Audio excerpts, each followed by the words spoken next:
से नाइजीरियन नागरिक की गिरफ्तारी हुई। इस मामले में मुख्य आरोपी सूरत का मोहम्मद तौसीफ है, जिसने नाला सोपारा निवासी अजय ठाकुर और नाइजीरियन नागरिक डेविड प्रिंस कुचे से ड्रग्स खरीदा था। सूरत शहर के सचिन इलाके से 55.48 लाख रुपए के एमडी ड्रग्स के साथ सूरत क्राइम ब्रांच ने 3 लोगों को गिरफ्तार किया। इन तीनों आरोपियों में से मोहम्मद तौसीफ ने पूछताछ के दौरान पुलिस को जानकारी मिली कि ये ड्रग्स वह मुंबई के नाला सोपारे से लाए थे। जबकि पुलिस ने मामले की गहराई से जांच शुरू की तो उन्हें चौंकाने वाली जानकारी मिली कि ये ड्रग्स उन्होंने अजय ठाकुर और एक नाइजीरियन नागरिक से खरीदा था और सूरत में बेचने की योजना थी। क्राइम ब्रांच ने नाइजीरियन नागरिक डेविड प्रिंस कुचे और अजय ठाकुर को गिरफ्तार कर मामले की गहन जांच शुरू की। सचिन कपलेता चेकपोस्ट से 554.82 ग्राम एमडी ड्रग्स के साथ इरफान खान, मोहम्मद तौसीफ और अशफाक खुरशी को गिरफ्तार किया। वे मुंबई के एमडी ड्रग्स लेकर सूरत आ रहे थे। इसी दौरान सचिन इलाके में क्राइम ब्रांच ने उन्हें धर दबोचा। तीनों आरोपियों से पूछताछ के दौरान तौसीफ ने बताया कि वह नाला सोपारे के अजय गुल्ला ठाकुर से ड्रग्स खरीद कर लाया था। पुलिस ने मुंबई में अजय की गिरफ्तारी की तो उन्होंने इस मामले में शामिल एक और आरोपी के बारे में जानकारी मिली। गिरफ्तार आरोपी नाइजीरियन नागरिक डेविड प्रिंस कुचे था। उसे नाला सोपारे के उस क्षेत्र से पकड़ा गया जहां बड़ी संख्या में नाइजीरियन नागरिक रहते हैं। इसके लिए एक विशेष ऑपरेशन चलाया गया। महाराष्ट्र से सूरत तक ड्रग्स की आपूर्ति करने वाले इस अंतर्राष्ट्रीय रैकेट का पर्दाफाश कर क्राइम ब्रांच ने बड़ी सफलता हासिल की।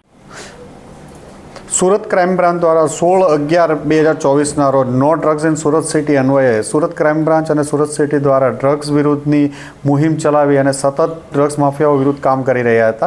એમાં 16/11ના રોજ સુરત ક્રાઇમ બ્રાન્ચ દ્વારા 2 કેસ કરવામાં આવ્યા હતા, જેમાં જહાંગીરપુરા વિસ્તારમાંથી 1 કિલો એમડી સાથે 2 માણસોની ધરપકડ કરવામાં આવી હતી અને પેરેલલ બીજો કેસ કપ્તલા સચિન પોલીસ સ્ટેશનમાં ચેકપોસ્ટ પાસેથી 550 ગ્રામ એમડી મળ્યું હતું અને એમાં તૌસીફ, ઇરફાન અને 3 લોકોની ધરપકડ કરવામાં આવી હતી।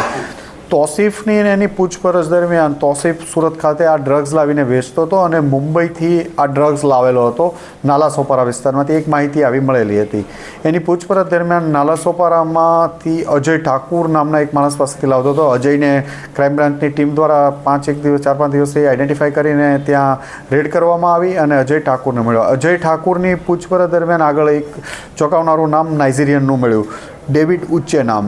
અને ડેવિડ ઉચ્ચે પણ નાલા સોપારામાં જ રહે છે, મૂળ નાઇજીરિયાનો છે અને 10 વર્ષથી ઇન્ડિયામાં રહે છે અને આ બધા ધંધાઓ સાથે સંકળાયેલો છે।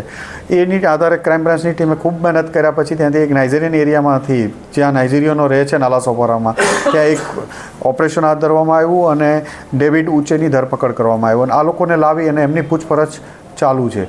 ડેવિડ ઉચ્ચે આની પહેલાં પણ 2015માં એક ફ્રોડના કેસમાં, સાયબર ફ્રોડ કે ફ્રોડનો કેસ છે એમના વિરુદ્ધમાં, એમાં એરેસ્ટ થયેલો હતો અને 4 વર્ષ સુધી મુંબઈ જેલમાં રહેલો છે અને 2019માં છૂટ્યા પછી ડ્રગ્સમાં ફરીથી આ લાઇનમાં આવવાનું પ્રાથમિક માહિતીમાં મળી આવ્યું છે।